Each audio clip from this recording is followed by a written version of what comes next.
move on to question 3. And question 3 is about standards. Now, there's some sort of independent assessments available.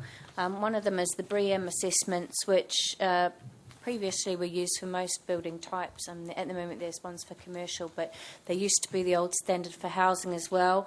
We now have the government's Code for Sustainable Homes that is more or less taken over in relation to housing. And I guess what we're really asking here is what standards do people think are appropriate for Westminster? What should we be seeking?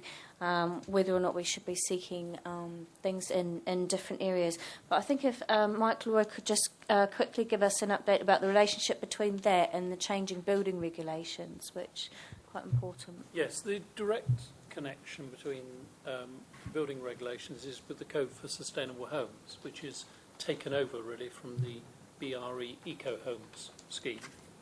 And there's a consultation out at the moment from the government about the ways in which the building regulations should carry forward the energy and water elements of the Code for Sustainable Homes.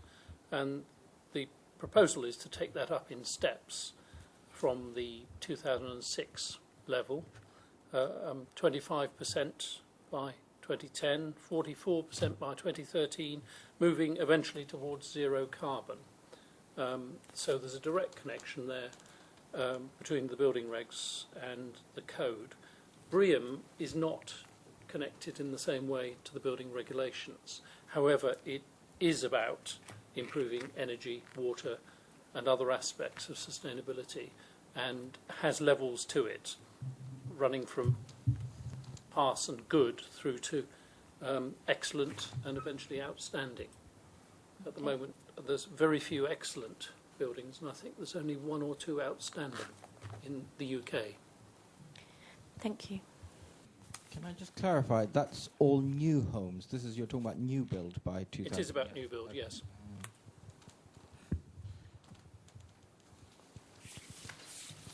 I think one of the dilemmas when thinking about existing residential building stock is the disconnect that's come with the last round of consultation on the building regulations, where existing buildings were exempt from an improvement in standards. And I think that is one of the biggest challenges. It's new build stuff is relatively straightforward. I think it's how you really make a significant step change in the performance of the existing building stock in an area like this that's really critical.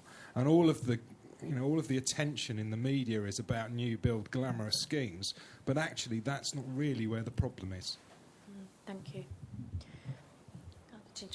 I'm a Code for Sustainable Homes assessor and have advised on schemes achieving level 3, level 4 and level 5. Level 5 is really tough. You're talking sort of 25 metres squared PV for a single unit on a townhouse.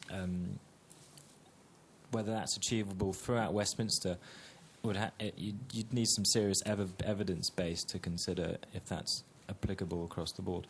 I think level 3 and level 4 they're very reasonable targets. Level 4 for large developments could quite easily be mandatory prior to what the current legislation will require in 2013. There's also that affordable housing component that has a quicker timeline. So perhaps doing the similar timeline for the affordable and the private could be considered. Although what the financial implications are, I wouldn't be able to say on that. Thank you. I think from a development perspective, I'd implore you not to adopt buzzwords because they are buzzwords in society. I noticed that the latest draft of your core strategy includes zero carbon and identifying sites for zero carbon, but there's no background on A, what your definition of zero carbon is, or B, whether you've done actually any evidence whatsoever that zero carbon is achievable in Westminster. What you have at the moment, as far as I understand it, is a real issue that you can't achieve zero carbon under its current definition in Westminster because the council doesn't support biomass technology because of the impact it has upon air quality. So in one part of your LDF, you're seemingly requiring something from a developer which they are not able to deliver because a policy elsewhere in your plan doesn't allow the technology that would enable them to deliver it.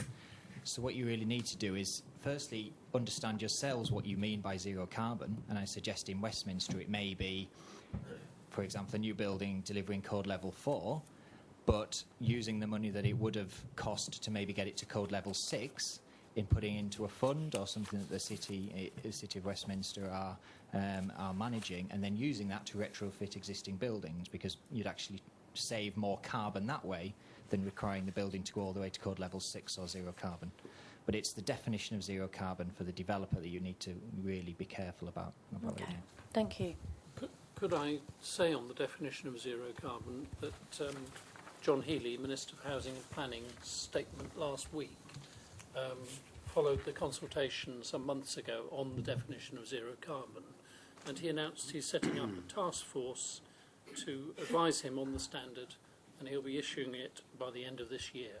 So the assumption is there will be a UK standard definition of 0 carbon. Until you know the standard, presumably your LDF will be asking developers potentially to achieve it. Thank you. The nice thing about Code for Sustainable Homes is it does actually set a trajectory for where regulation is going to go, which may well come forward in the Code for Sustainable Buildings. And I think, from a developer perspective, we like the fact that we know where the trajectory is going, so we can plan ahead and potentially future-proof developments. Okay, thank you. I was just, as a point of clarification, is that 0 carbon for new buildings or just 0 carbon, period?